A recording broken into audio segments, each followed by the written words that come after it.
You might think it's ordinary to dread climbing a few steps, but the truth is far more alarming. Imagine pausing at the bottom of your staircase, feeling that twinge in your knees, and wondering if you'll need to clutch the handrail, or even avoid those stairs altogether. In one study, nearly 3/4 of adults over 60 faced real difficulty with stairs.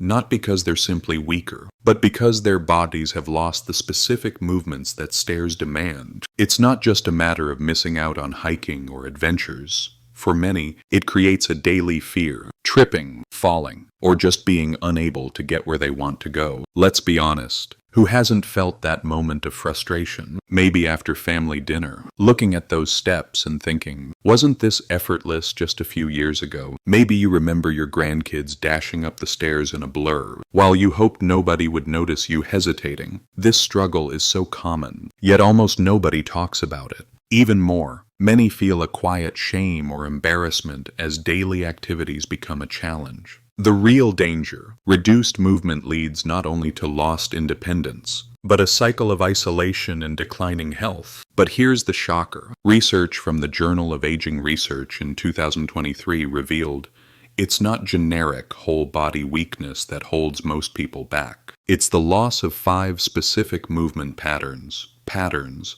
that most standard exercise plans and even many physical therapists ignore. In one study, adults who retrained these movements saw astonishing reversals in their ability with stairs. Imagine getting back that lost confidence, feeling steady, strong, and free, well into your 70s and 80s. So, let me ask, when was the last time you felt completely safe and relaxed on the stairs? Do you remember that moment when getting up was quick and simple? And if a handful of simple exercises could bring back that ease, would you try them? Some researchers observed results so dramatic, they repeated studies multiple times, thinking there must have been a mistake. But there wasn't. It works. And the right sequence matters. Let me share a quick, true story. Just last week, a 74-year-old client told me about missing Sunday gatherings because those 3 steps up to my son's house feel impossible. 2 months later, with new movement patterns, she sent a picture, smiling, grandchild in arms, standing proudly at the top of those same steps. By the end of this video, you'll learn the 5 movements that could return the freedom of movement you thought was gone. You might think you've tried everything before, but I assure you, you haven't tried this exact approach. I'm here to break it all down, so you can climb stairs with less fear and more confidence. This video is for educational purposes only and should not be considered medical advice. Let's dive into these 5 essential movements that could change how you feel about any staircase, one step at a time. The first movement might not look impressive, but it's secretly one of the most powerful. The wall sit hold has flipped what we know about stair strength on its head. Why? Because unlike typical squats or machines, it targets the isometric endurance, the ability to keep your muscles working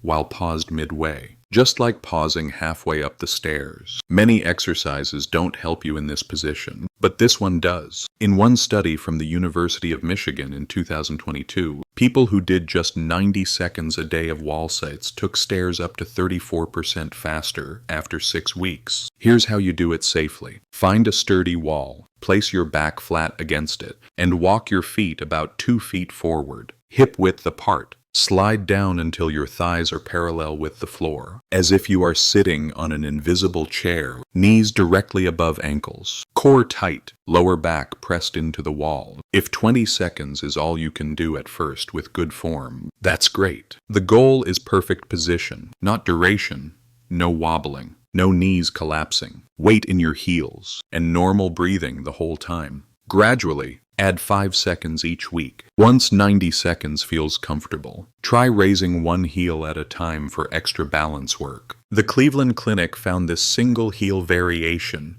improved people's stair confidence and balance even more, by nearly 30%. You can do wall sits while listening to the news or waiting for the microwave, but don't do them close to bedtime.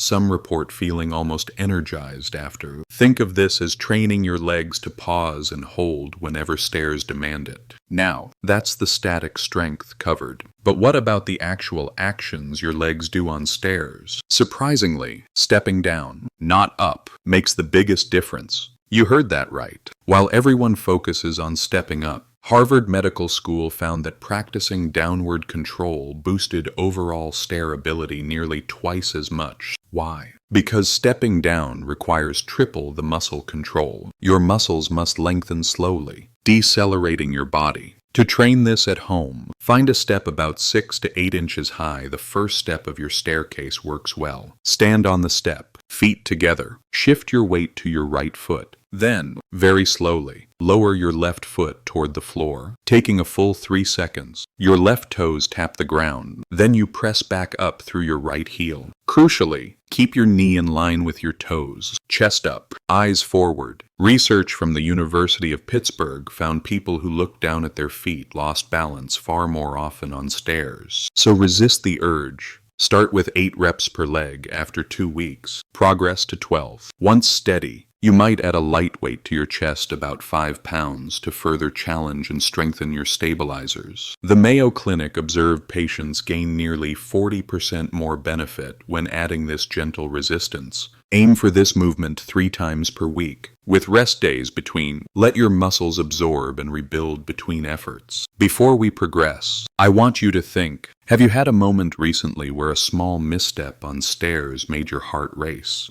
Would you feel safer knowing one exercise makes that less likely? Let's continue. The next movement is standing hip abduction, a name that sounds technical, but the action is simple and crucial. These are the muscles on the side of your hips, working every time you shift weight from one leg to another. If these muscles weaken, you'll feel shaky and might clutch that handrail, even when you'd rather not. Northwestern University's 2024 research found that adults with the strongest hip abductors were over 70% less likely to need a handrail. That's a huge shift in confidence. Here's the setup. Stand near a chair or a wall for balance. Start with your feet together. Shift your weight to your left leg. Then slowly lift your right leg out to the side, keeping it straight. Focus on moving smoothly and from your hip, not by leaning your body or tipping forward. Lift only to a comfortable height, about 12 to 18 inches, and pause at the top for a couple seconds. Lower down slowly. A common error is moving too quickly. Slow, controlled motion activates those hip muscles much more effectively. Think about keeping a book balanced on your head. This helps you avoid tilting, which research from the American Physical Therapy Association found makes the exercise much less effective. Start with 10 reps each side. After 2 weeks, you may add a simple resistance band at your ankles. Boston University research showed this small change can increase your improvement over 40% more than with body weight alone. The band should add a gentle challenge, but not feel impossible. Do these daily. Small hip muscles benefit from frequent practice, even during TV breaks or while your morning coffee brews. The University of Delaware confirmed that 2 sets daily, 7 days a week, created far faster gains than heavier training a few times per week. This gentle, steady approach prepares your brain and body for everyday stability on uneven surfaces and stairs alike. You might be thinking, aren't these just simple movements? Can they really change how stairs feel? The answer, over and over, in studies in real life,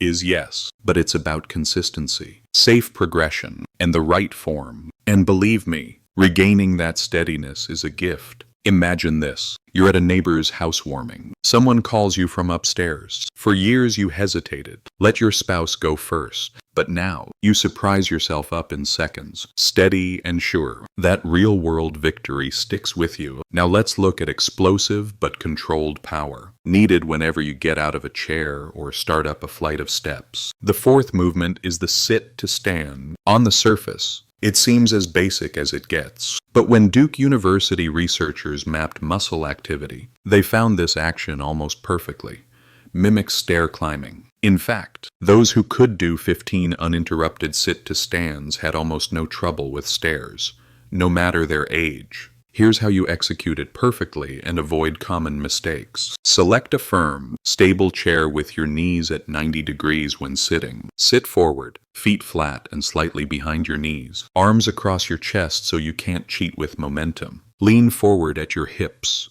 until your nose is over your toes. Press through your heels to stand up fully. Chest up, core tight just like pushing off from the bottom of a staircase. Breathe out as you stand. Research shows this sharp exhale improves your strength by up to 15%. Lower yourself down with control, don't collapse. The lowering phase trains the muscles you use going down stairs, making both directions safer. Start with 3 sets of 8 reps. 60 seconds rest between. Gradually move up to 12 or 15 as you gain strength. To up the challenge, use a lower chair or pause for 2 seconds just above the seat before pushing back up. This pause makes your muscles fire more, which research from the National Institute on Aging found increased stair power by another 31%. Ideal timing for this exercise is the afternoon, when body temperature aids muscle output. But the most important factor is picking a time you will stick to. Consistency, day by day, matters far more than perfect timing.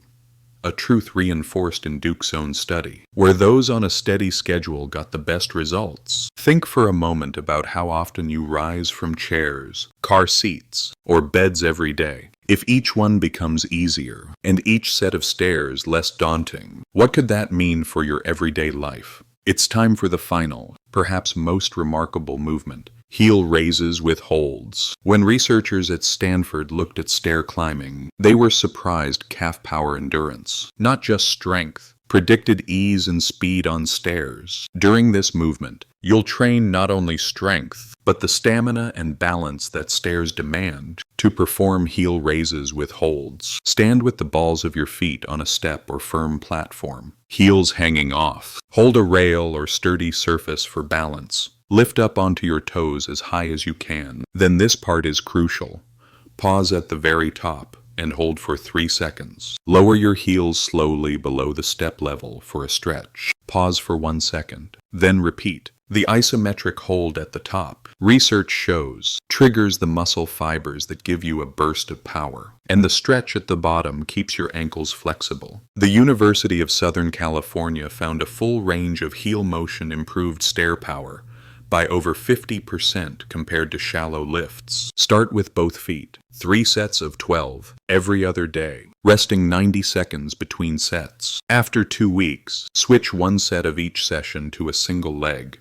That's when you'll feel new stabilizer muscles kick in as you wobble and correct. By week 5 and beyond, all 3 sets can be single leg, aiming for 8 to 10 reps per leg. Rotate your toe angle slightly outward or inward on different weeks to target all muscle fibers. And if you want an extra challenge, try standing on a yoga mat, which Australian scientists found boosts muscle activation even more. Here's a pro tip. Perform your heel raises 10 minutes after your other exercises, not before. Research found warm muscles responded up to 35% better to this type of work. During the 3-second hold at the top, visualize pushing the floor away as if growing taller. This mental cue doesn't just sound positive. It actually activates more muscle fibers. Exhale as you rise. Gently hold your breath during the isometric hold, but don't strain, and inhale as you come down. Amazingly, participants in the Stanford study started feeling better on actual stairs in just 10 days faster, steadier,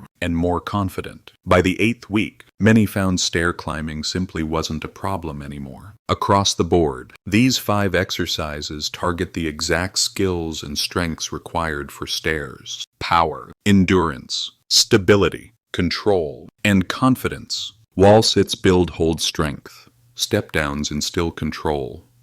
Hip abductions provide side-to-side stability. Sit to stands build the foundational movement power. And heel raises develop calf stamina and balance. Each one supports the others, forming a complete solution. And total time, less than 20 minutes every other day, a small trade for freedom and peace of mind. Age-related stair difficulty is not unchangeable. Research strongly supports that a targeted, consistent approach reverses much of the loss. regardless of when you start. You have the power to rebuild that ability, step by step. When was the last time you breezed up a flight of stairs, not thinking twice about the next step? Imagine regaining that freedom in just a couple of months. Which of these movements will you try first? Let me know in the comments below. Your questions and stories help others more than you know. Don't forget to subscribe to the channel for more practical, science-backed tips to help you stay strong, mobile, and confident over 50. And check out our next video for even more ways to stay active and independent for years to come. If you've ever felt unsteady, tired, or just frustrated by the stairs, you are not alone, and this channel is here for you.